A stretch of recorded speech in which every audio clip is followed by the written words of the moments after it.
I cannot believe that Easter is knocking on our door, that this term has gone so fast, and it's the school holidays already, but I must say I'm looking forward to them.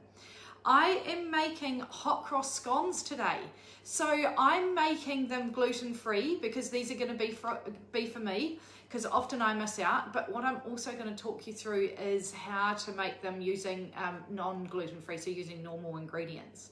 So in the hot cross scones, they're not hot cross buns, so they are, you know, they don't use yeast, so you haven't got that long process of rising the yeast. Obviously not as light and fluffy as if you're using yeast, but they're just so much quicker, using really, really simple ingredients, and absolutely delicious. So if you aren't on this recipe, will be coming out on in my newsletter tomorrow. So if you aren't on my newsletter list, head to wickedwellbeing.com/new and you can get the details. So you just need to register, then you go onto my newsletter list. Now, apologies, I haven't introduced myself if you are a new viewer. My name is Nixon from Wicked Wellbeing, and I'm all about healthy eating made easy. And we are making hot cross scones. I'm making them gluten-free. So what I'm using is, but I'll also talk you through how to make them using normal ingredients.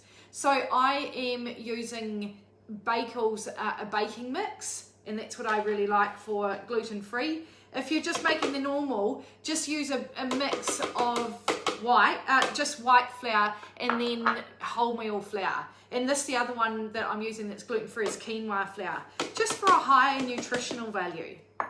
So it's got lots of spices in it. Hot cross buns have got lots and lots of spices. So this has got cinnamon, mixed spice, and ground cloves.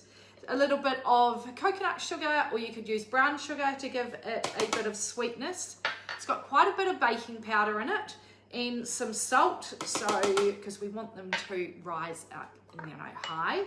Now, this is for gluten-free people. I'm putting some xanthan gum in it because what that does is it stops it crumbling. Often you might notice that with gluten-free baking or cakes or biscuits, they crumble. So this really helps to stop the crumbling. And then I'm not dairy-free, so I'm using butter. If you are dairy-free, then just use coconut oil. Now, a tip with that, coconut oil obviously is solidified, and sometimes when it's warm, it goes runny. If your coconut oil, it should be solidified again now, but if it is runny, then just put it in the fridge for an hour before, because you do want it solidified. But I love that you can rub it in. So what I'm doing is I'm rubbing in my butter into my dry ingredients, which you could normally do if you haven't got a food processor. You can do with your fingers until fine breadcrumbs. But this is obviously so much easier.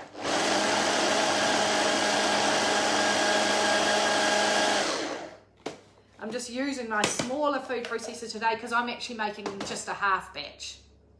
Okay, that's going to stay there. Right, so that's all rubbed in. Now I'm adding in some raisins and some currants.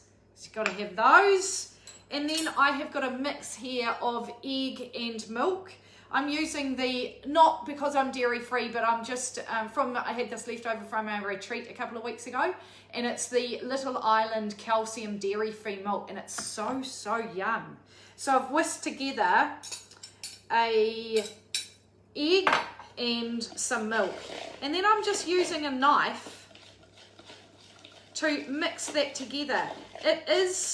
You do want it to be quite a dry mixture. And I'll bring this up, which this is looking absolutely perfect. So if it's not dry, if it's too dry, then add some more milk. So I started off, it says 3/4 of a cup to 1 cup of milk. I started off with half a cup. And it's looking quite moist. Okay, so then I'm going to turn that out onto a floured board. So onto my here, and I'm just using a brown rice flour to stop that, but just use normal flour if you aren't gluten free. Spread that around, and then I'm going to bring this out onto my tray. If you're watching and you want the ingredients and you want the recipe and you're not already on my email list, then please register on Wick at wickedwellbeing.com/new, and that will put you onto my newsletter list. You can unsubscribe at any stage if it isn't what you're looking for.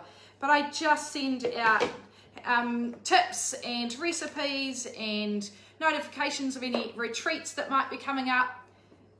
So now I'm not going to actually need this. All I have to do is put it into a rectangular shape, and then using my knife I'm going to cut this into 8,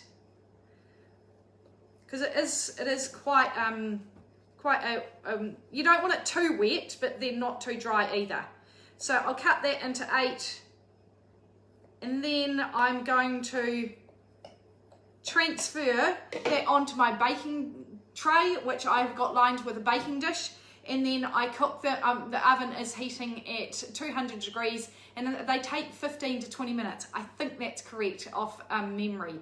So then when they come out, that's when you put a glaze over the top of cinnamon maple syrup and a little bit of lemon juice, I think it is. Again, I can't remember what the recipe says.